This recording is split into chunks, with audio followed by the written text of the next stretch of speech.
while your day is winding down. They're just getting started. This is South Coast Tonight with Chris McCarthy and Marcus Farrow. They've got you covered on all the news of the day, from local issues to politics on both sides of the aisle. This is the place where the movers and shakers come to be heard, to listen, and where they're held accountable. This is South Coast Tonight on WBSM.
Hey, welcome back to South Coast Tonight. I'm Marcus Farrow, 508-996-0500. Or we'll also take your messages on the WBSM app chat. If you're just tuning in now, we've been tracking this. We've got Adam Bass in the council chambers right now. He's getting this information. I also got some people in the council chambers as well. And so we're getting this information straight to you from the council chambers, straight to you.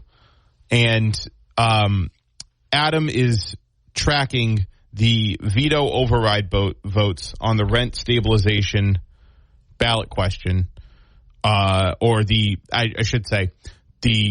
four-year mayoral term ballot question and the CPA ballot question. The rent stabilization ballot question failed. It will not appear on the city ballot. It will not appear on the city ballot this fall. The process was the councilors voted to put that question on the ballot. Mayor Mitchell vetoed that ballot question. They needed 2/3 of the city council to override Mitchell's veto. So that means they needed, at the very least, an 8-3 vote split to override Mitchell's veto, but it was a 6-5 vote split. So they were well short of the threshold. So, 2 votes, that's a lot.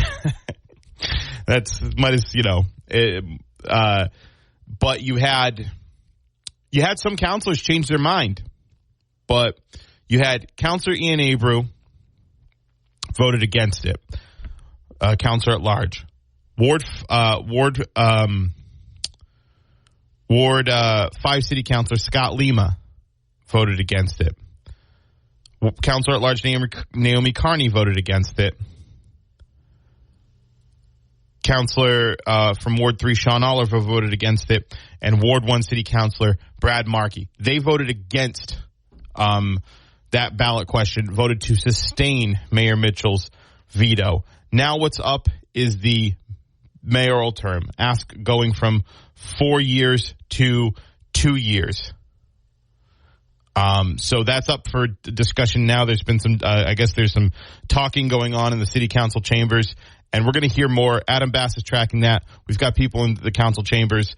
We're getting these live updates, and we're bringing them straight to you. We're also taking your calls. We're also taking your app chat messages at 508-996-0500. Let's go to the phones. Good evening. Hello? Hey, what's up? Yeah, I just got out of that city hall meeting. They were also talking about rent control or rent caps. And you had the housing people there. And then there were a couple of landlords that were actually on the tenant side. Mary White, I think her name is. Lisa White?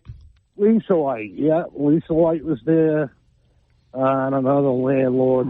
And then you had some landlords driving by in their trucks having a peek at the people when they were standing outside, but it's really not going anywhere. Yeah, we heard that we heard the ballot question failed 6-5. So yeah, they're trying to get it back. They're trying to get it back on the ballot is what they're doing. But I'd wonder how they can do that. It's not looking good. I ended up leaving. It's really not looking good. How was the like the tenor? How was the feel? Were there a lot of people there? Yeah, there should have been a lot more people there. Okay. That just goes to show you people in the city do not give a crap about nothing. Everything's in it. What's in it for them? That's what I noticed. That's the difference between here and Boston. Boston, you would have had a mob of people there. Well, I heard there were like 50 people outside of City Hall. Is that not true? I'd say it was less than 50 people. Okay. Honestly, there should have been a lot more people there. Okay. That's what I'm talking about. And sure. I noticed more people showed up when the meeting took place, though. And then they just went on and on, and we have to negotiate, we have to work out. Nobody wants to get together and negotiate and work out. Nothing's going to happen. And somebody even said it in that meeting, and I just ended up leaving. I hear you, man. I've seen this before, so I hear you. There's my friends in the background, but yeah, I was there tonight, and yeah, it's not good news. Definitely not. Yeah, looks like that failed. I think the other ones are going to fail as well, so we'll see. I mean, it doesn't stop them from trying to pass a rent control ballot question, ordinance themselves if they want to try to do that. Well, that's all they're trying to do right now is to renew the rent control ballot question on the thing. But it's all up to if they can they even do it now or no, that's the thing is that they'd have to re-propose this again. They'd have to propose it again. The mayor would have to vote. They'd have to propose the ballot question again. The mayor would then veto it again, and then it'd go back to the city council for the veto override. And I don't see any reason why those 5 councilors would switch their vote. So I don't think so. I think the only way to try to move that conversation forward, honestly, is if one of them puts forward a ballot. Like I think you start working on a rent control stabilization ordinance. Start doing that. In fact, I think this actually can liberate you. Say, listen, you know what? They don't want to hear from the people, but I know I've heard from my constituents that we need to get this done here. Let's work on this. I think that's how you go forward. Well, one representative did say something to that aspect. Well, good. But I mean, I just don't. They're going to have to do what you say. They're going to have to do something all over again and see if the mayor passes it. And I don't think John Mitchell will pass it. No, it's not. The thing is it's one of these things with rent control is if you're going to try to, or rent stabilization, whatever you want to call it, if you want to do it, you're going to it's going to be something you're going to have to build momentum towards because there's a lot of stopgaps in between getting it passed and getting it through the city council chambers. You need the mayor's signature, then you need both chambers of the legislature. There's a lot. So if you want to try to move the conversation forward by passing an ordinance, I think that's perfectly valid. I think more valid actually than just asking people stuff. Just move that forward and work on it. I think that would be the next move if you want to get it done. Listen, it's not going to happen anytime soon, but that's how you build momentum towards something. I honestly think the crowd was about 40 people outside, and then inside more people showed up when the thing took place. Yeah. So it was getting kind of crowded in the hallway. And that's good. That doesn't always happen. That shows some civic engagement. Outside there was about 40 people, if that. Okay. And there were probably some of those people were probably imposters. I don't know. Well, I appreciate the call. I appreciate the update, man. Thank you very much. But it's just not looking good right now for the citizens of New Bedford. They need to start. You were in favor of the question. Yes, absolutely. Okay, all right. So a lot of people, I guess, aren't, or they don't care. Yeah, I'm not sure. I think there's probably a lot of city residents that are. It's just a matter of, I think it's something that still can be worked on. It's just I don't know if this was the right approach. Yeah, that's what they're trying to do now. We'll have to see what happens. And I mentioned to Lisa that she needs to go on your show and talk to you about this issue. Yeah, I know she's been on Tim's. I'd certainly have her on as well, but she has been here at WBSM talking about this. She's a landlord. And so she's very familiar with these issues. There were a couple of them there that were on the tenant side. Right. Which is good. That's a good thing. It's better to get along than fight, but that's just not going to happen. Yeah, I hear you, man. All right, I've said my piece. Have a good night. Thanks so much. Yeah. Yeah, so, listen, it's one of these things you're going to have to build momentum towards, but it's not happening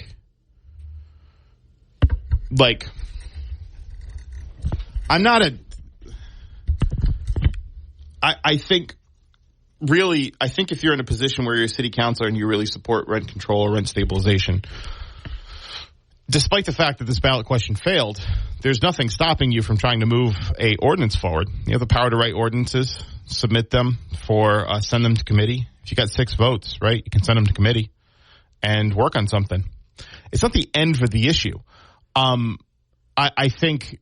it's something that you'd have to build momentum towards. But, I mean, you got to say it's a pretty, I think for people that supported it, obviously a disheartening result. But I think there's probably got to be more public discussion on it, frankly.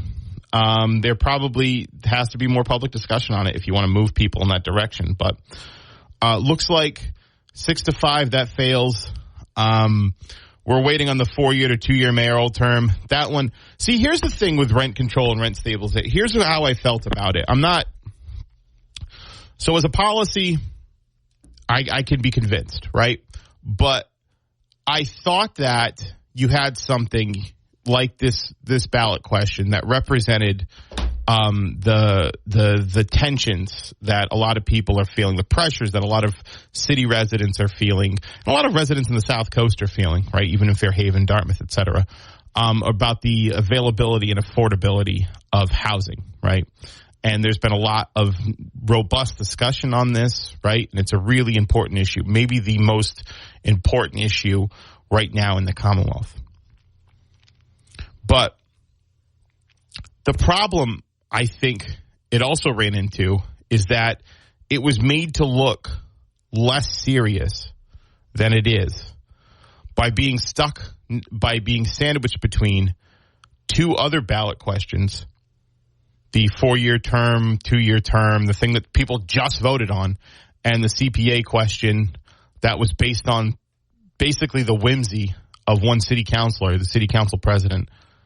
And it made that rent control ballot question, it sort of diluted the sort of gravity of it, right?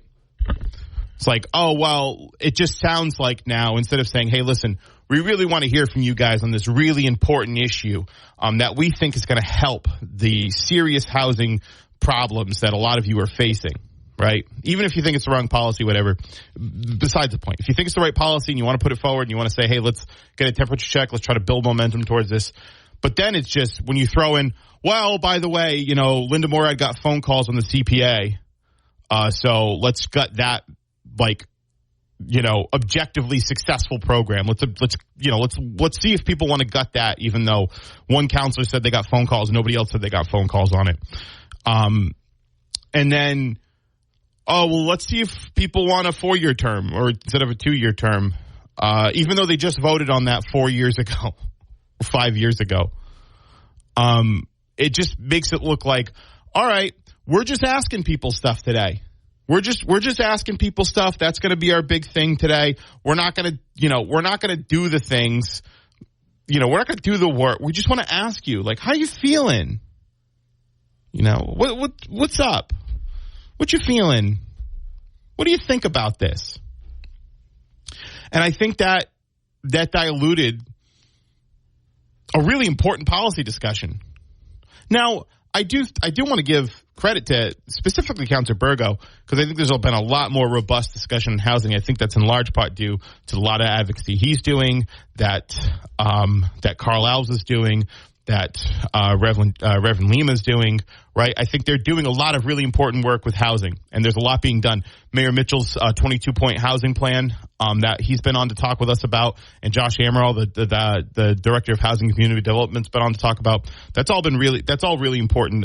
That's all really important stuff, and there's been a lot of robust discussion on it. But where I think, you know, this rent stabilization ballot question, which could have had more impact, where I think that there was, I think, a misstep was saying, all right, we're just going to throw these other two silly, baseless ballot questions on there that are based in nothing, and we're just going to throw those on there. And now that just makes that other question look silly. Not to say that rent stabilization, you know, it's a long road. There's a long road to even get there. It's got to, first of all, you need a home rule petition. You're not getting a home rule petition without, like, I think you need 8 city councils for a home rule petition, and you definitely need the mayor's signature. And then you need the majority of the House, the majority of the state Senate, and you need the governor's signature. That's right now, right as of now, a politically impossible hurdle. Doesn't mean you can't build momentum toward it. It's a politically impossible hurdle. But if you want to pass it, or if you want to start the conversation, it doesn't end it here. Just work on an ordinance. Just work on an ordinance. It's an opportunity now for action instead of saying we're going to wait to take action because we want to ask people a bunch of stuff. Now you can take action, right? If that's a policy you support, now you can say, let's put pen to paper. Let's try to get this passed. Let's work on this. Let's have a codified policy. Let's go through the committee process. Let's have a codified policy on rent stabilization. 508-996-0500. Good evening. Marcus, what's happening, man? Hey, what's up, John? Hey, I completely off topic, but I was talking to one of my neighbors. Oh, hold on one second. I just got an update from Adam Bass. The 4-year to 2-year mayoral term, they're going to sustain the veto on that as well. So it looks like that question, the 4-year to 2-year mayoral term, that also will not appear on the ballot. That's from Adam Bass coming in City Hall. Sorry, John, what's your question? No, that's cool. It's completely off topic to what's going on in New Bedford right now. No problem. But I figured I'd ask you because you know what you're talking about. But thanks. When it comes to that 2.5 prop override. Oh yeah. Yeah. Clarify something for me real quick. Is there a cap to how much they can go over that 2.5? No, I don't believe there is. I'll ask Chris, but I don't believe there is. What the Prop 2.5 override will do is it will reset the levy limit. So the percentage that will be the 2.5 right now is the levy limit, and whatever they raise it to, that's the new levy limit. Okay. So I don't know if there's a cap on how much. Like you can't go beyond. Because the 2.5 is the cap, right? And they're asking to override the cap. So I don't think that there's a cap on the override of Prop 2.5. Right. That's what I thought. Because I see all these. I'm starting to see a lot of signs around the area. You know what I mean? I don't know if you have too. I saw a few of them because I saw vote no on 2.5, and then I joked that basically it said I don't know if they're saying vote no on the question or vote no against the policy of Prop 2.5. But then someone may have heard that and clarified vote no against any and all overrides of Prop 2.5. So I've seen that. There's a lot of signs up now. Yeah. That's what I'm confused because I'm like, okay, that's exactly my point. I'm like, the signs don't really clarify.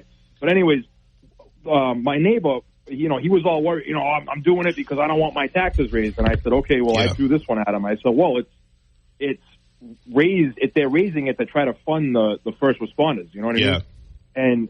And he goes, yeah, but it's just like anything else. They're going to throw a whole bunch of other stuff in it, and it's going to be this big bill that they're trying to get and everything else. And now, next thing you know, we're going to be paying 5 more, whatever, 5% more on our taxes every year. Next, the estimate I wanted to get them a.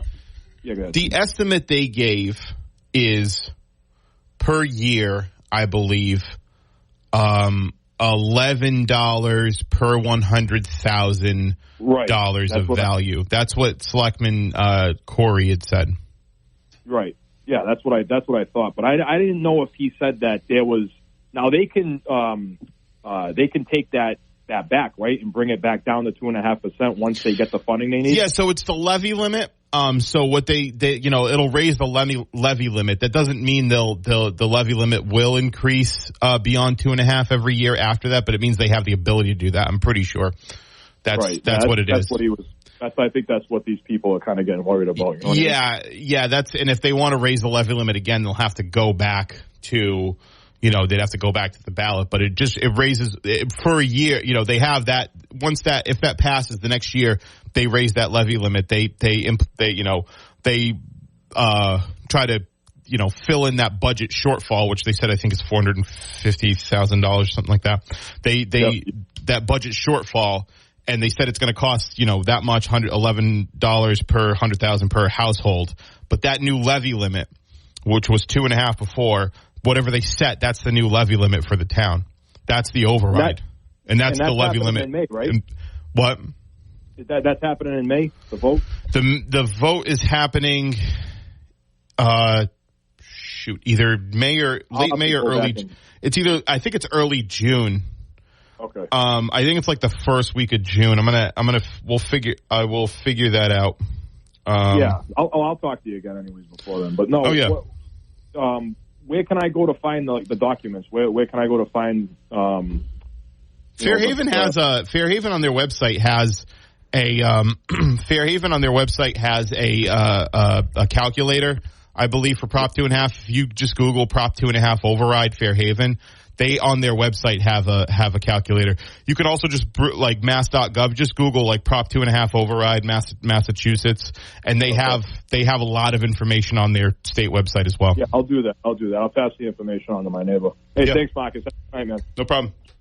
So we are learning now 6 to 5, the 4-year mayoral term.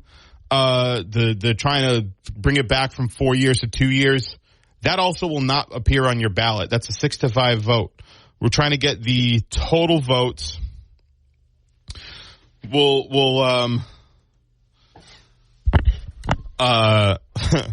try to get the so we're going to try to get the exactly who voted against it. But that's also failed 6 to 5. Again, they needed 8 votes to sustain it. They only got 6. So there's 5 counselors. I'm asking who it is right now. But so the asking people if they want to switch the mayoral term from 4 years back down to 2, that will not appear on your ballot. The only way it would if people like petition for it, basically. There'd have to be a whole petition process and all that. But the questions that the city council put forward, they will not appear on your ballot. Right now, as it stands, they will not appear on your ballot if you're a resident in New Bedford and you're voting. So the 4-year switching the mayoral term from 4 years back to 2, that one's dead as well. That will not pass. That will not pass. I'm trying to get the vote count on that right now so we can figure out who voted against the 4 to 2 year mayoral term. I know. So publicly, I know Councilor Abreu said he's against it. Councilor Abreu said he's against it. Councilor Lima said he's against the ballot question. Councilor Markey's against the ballot question. I believe Councilor Pereira is against the ballot question. I think it was Councilor Diaz. I think that's the 5. I think that's the 5. We'll have to check. We'll have to check in. We'll have to get confirmation on that. But so far, those two of the 3 ballot questions, the rent stabilization ballot question and the 4-year mayoral term ballot question, those questions will not appear, as the city council has written them, will not appear on your ballot because the veto has been sustained. I guess there could be a petition process, maybe by residents. But right now, those will not appear on your ballot. So we're going to get the vote count right now. Yep. Oh, no. So, okay. Counselors, City Councilor at Large Ian Abreu, Ward 2 City Councilor Maria Giesta,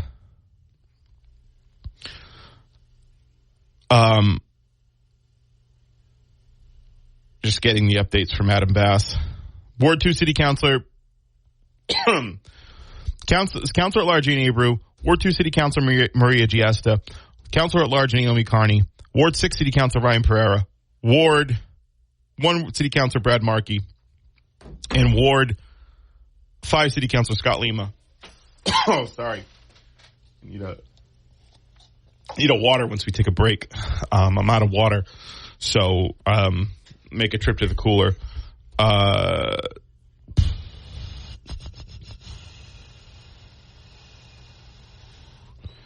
Yep. So, Councilors Pereira, Abreu, Giesta, Carney, Markey, and Lima voted against the ballot question asking people if they want to move from a 2-year term, from a 4-year term back to 2-year term. So that failed 6-5 as well. Some crossover there. I remember Councilor Oliver saying that he was going to vote for the 2 to 4 year term. So he had switched back. So now the next one's the CPA. That one I'm almost certain is dead. I'm very, very sure of that. I'd be shocked. There would have to be a few people that change their minds from the time that they've spoken here with us on the air, they've spoken with me off the air, and they've taken their vote. So we're going to get an update on that, and and stay tuned. And we'll take your calls on whatever. You want to call and ask about the Prop 2.5 override? We can do that. You want to call in and ask about the Bristol County Sheriff incident. There's that lawsuit that happened. I still got to get a little bit more details on that. I'll have more time to read that later tonight. But basically, a lawsuit has been allowed to go forward on a suicide, suing for negligence on a suicide that had occurred at the Bristol County Jail back in 2014. It's called, can't remember, but it was. I'll give you the name of the lawsuit later. But I appreciate the callers, you bringing that to me. And yeah, whatever you want to talk about, we're here. We're getting live updates from Adam Bass. We're talking about all the issues of the day. Open phone lines for whatever you want to talk about at 508-996-0500. Stay tuned. Hey, welcome back to South Coast Tonight. I'm Marcus Farrow. 508-996-0500. We're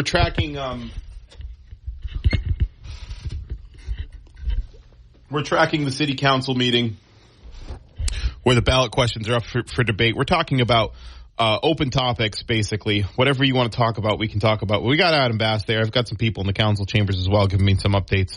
So we're all over the place here at WBSM. That's why we're your number one news source for South Coast stuff.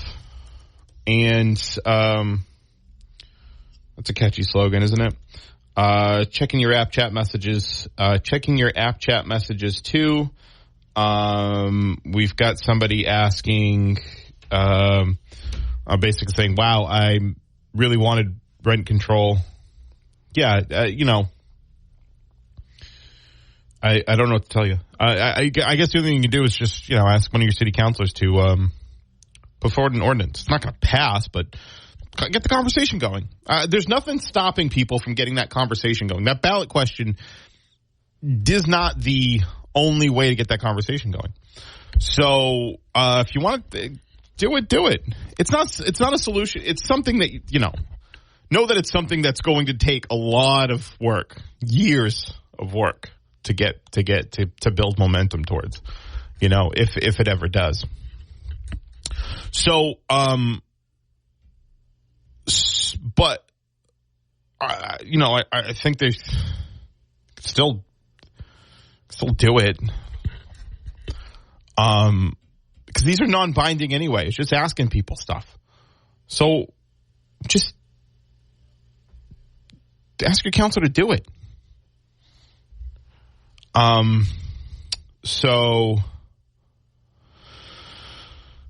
anyway, the 4-year to 2-year mayoral term. I mean, listen, whether or not you support the policy, what I'm saying is if you want to build momentum towards a policy that you support, just start working on it. right? That's what, and you, especially if you're not like, just start working on it. I mean, instead of just asking people a bunch of stuff, like, hey, let's just figure out if you want to, just do it. Just do it. I don't know. That's the way I see it, at least. I just think that, and I'm not even saying this is like, I want you to do it or whatever. I'm just saying, that ballot question wasn't going to get you anywhere to begin with. So what can get you somewhere is starting to have hearings on an ordinance. That's how you do it. We'll see, But that mayoral term question also failed 6-5. That also failed 6-5. I gotta say, it's gotta be, if you're the council president, this was like the signature issue of Linda Morad's term as council president, is having these ballot questions, just asking people stuff, right? And so far it's been a total failure.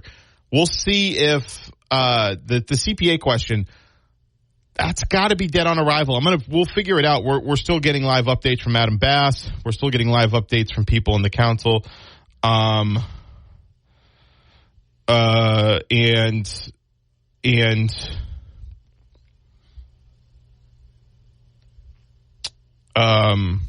Yeah. So, tell you what, I'm going to take a break now. Just kind of, just get some footing and see if we can get some more info. 1420 WBSM is now also on 99.5 FM. They know the local issues from the inside out, and they call it like they see it. Chris McCarthy and Marcus Farrow are back with more South Coast Tonight on WBSM. Welcome back to South Coast Tonight. I'm Marcus. 508-996-0500 is how you can get on the program. We can talk about open phone lines.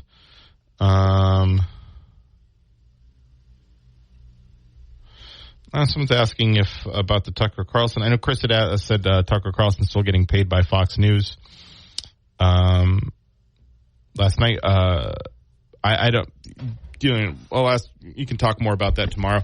I think that there may have been. I think if there was a non-compete in that situation, honestly, I don't.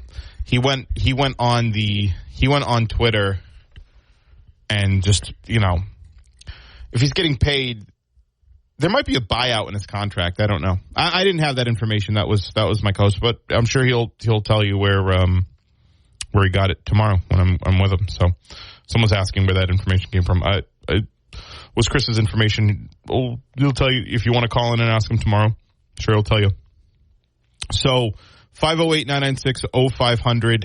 I will say there might have been an agreement, for a non-compete or something. I don't know, but he just went on Twitter and made a public statement. So it sounds like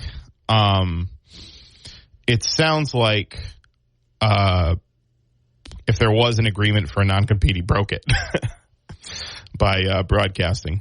So, well, who knows? I'm sure when the dust clears, there'll be more details on that. But 508-996-0500 is how you can get on the program. We'll also take your messages on the WBSM app.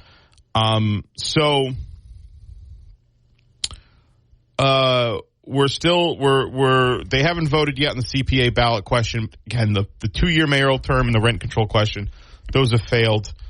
Looks like that CPA question is going to fail too. Again, I got to say, kind of an embarrassing, I think it probably an embarrassing moment for the council president who had championed these 3 ballot questions. Let's just ask some people some stuff about things and see where they're at. Let's ask people how they're feeling about some things instead of doing stuff. And it looks like that's going to not work out. So I don't know.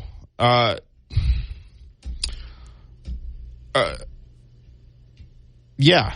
So, I mean, like I said, the rent control as a policy is being brought up. It was passed statewide in Oregon, right? Recently, there's other major cities throughout the country that have some sort of rent control measures. Obviously, Boston passed their ordinance, which has to go through the home rule petition process, which it probably will fail in the legislature.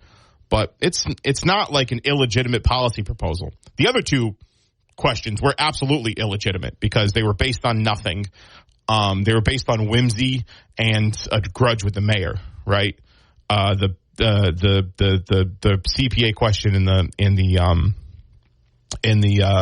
4-year term question. Those were based on nothing. Those are just people throwing stuff there, see what sticks. But the rent stabilization question is at least based on a real policy discussion that is happening. And I think frankly, I think it could still continue.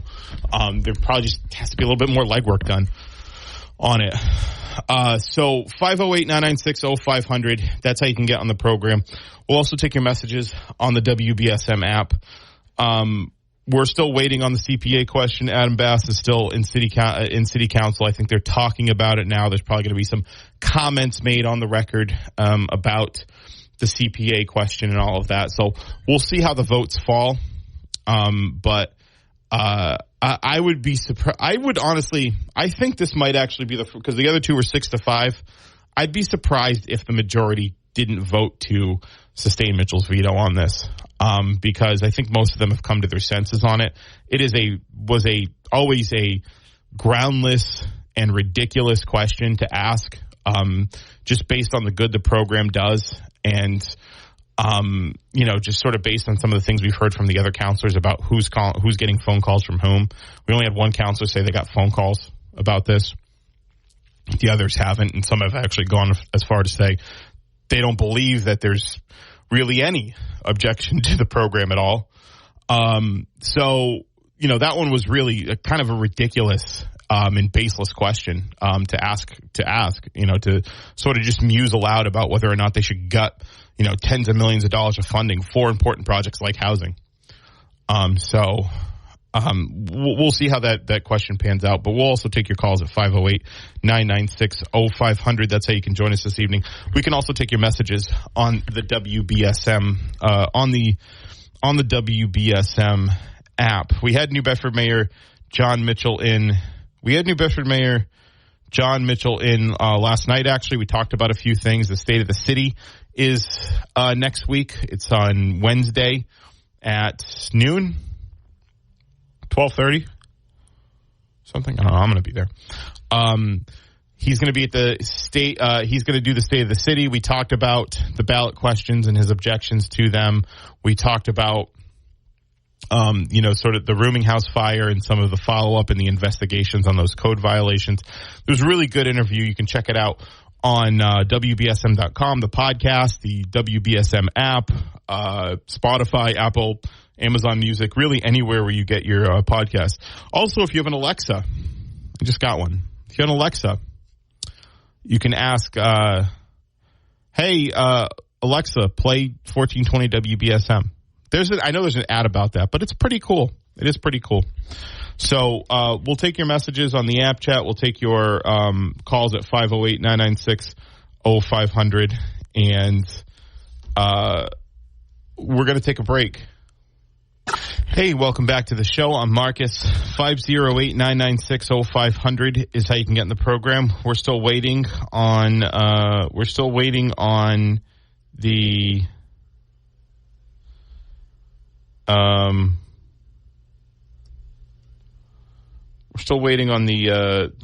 CPA ballot. That's the last one. And I think actually there's more on the agenda in the city council chamber. So there's going to be a lot to cover, but we've got open phone lines. We've got open app chat lines too at 508-996-0500. So give us a call, give us an app chat, and let us know what you think about what's going on. I mean, we could talk about basically whatever you want.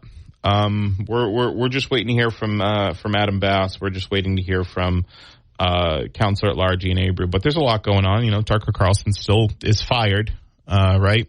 He's still fired. He's still he released a statement that was sort of like, basically his, faux populism garbage that he's been saying on his show for a while. It was a whole lot of nothing. It was just a bunch of trite, nonsense. And, about how the media isn't covering this, that, and the other thing. And, I guess an admission that he's been complicit in that. So waiting to hear what groundbreaking stuff he has next. He's the one guy that has the distinction of being fired from all three major networks. So MSNBC, CNN, and Fox News. He got fired from all of them. CNN, he was on Crossfire. And I remember this. I was like 15 at the time, but I remember this. It was in 2004.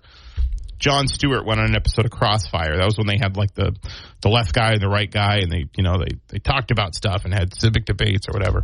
And it was Paul Begala, who was a longtime Clinton aide, the Democrat, and then Tucker Carlson was there being the conservative. And back then, Tucker Carlson, up until he had his show on Fox News, had an affinity for bow ties.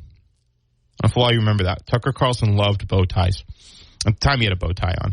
And Jon Stewart went on Crossfire and embarrassed those guys. He said the show is really bad, what they're doing is bad, and what they're doing is hurting America.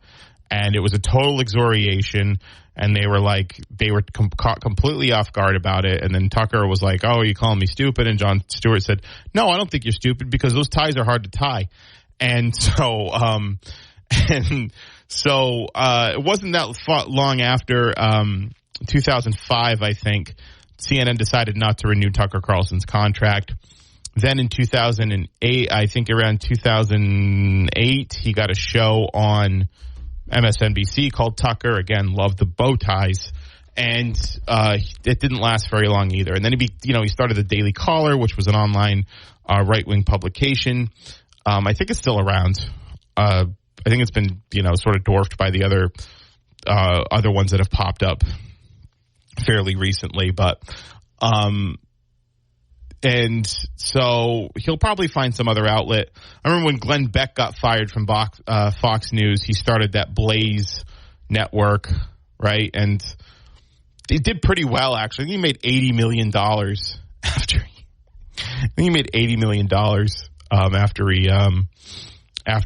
after he left Fox News. So wasn't as influential. I mean, you get if you get a platform like that, you're just never going to be as and you lose it, you're just never going to be as powerful. Same thing with Cuomo, Andrew Cuomo. He's on the other station, News Nation, but it's not like a major primetime slot, right? But you're not listening to any of that. You're tuned into South Coast Tonight anyway, and you're giving us a call at 508-996-0500. That's how you can join us this evening. We can also take your messages on the WBSM. We'll also take your messages on the WBSM app. And we'll have an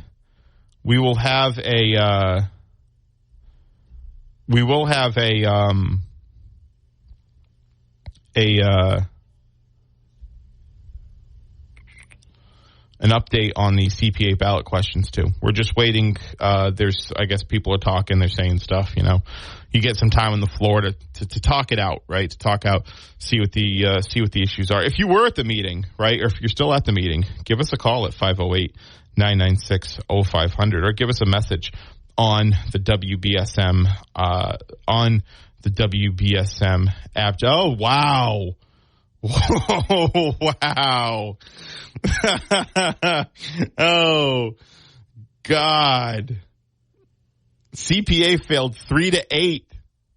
8 city councilors voted against gutting that ballot question that asked whether or not the residents want to gut the CPA.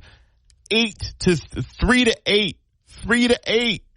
That's insane. It's good. 3-8. The 3 yes votes were Councilor Burgo, Morad, and Gomes. So they were the 3 that voted in favor of the ballot question that would ask residents if they want to gut the CPA. Now, voting against it was every other counselor.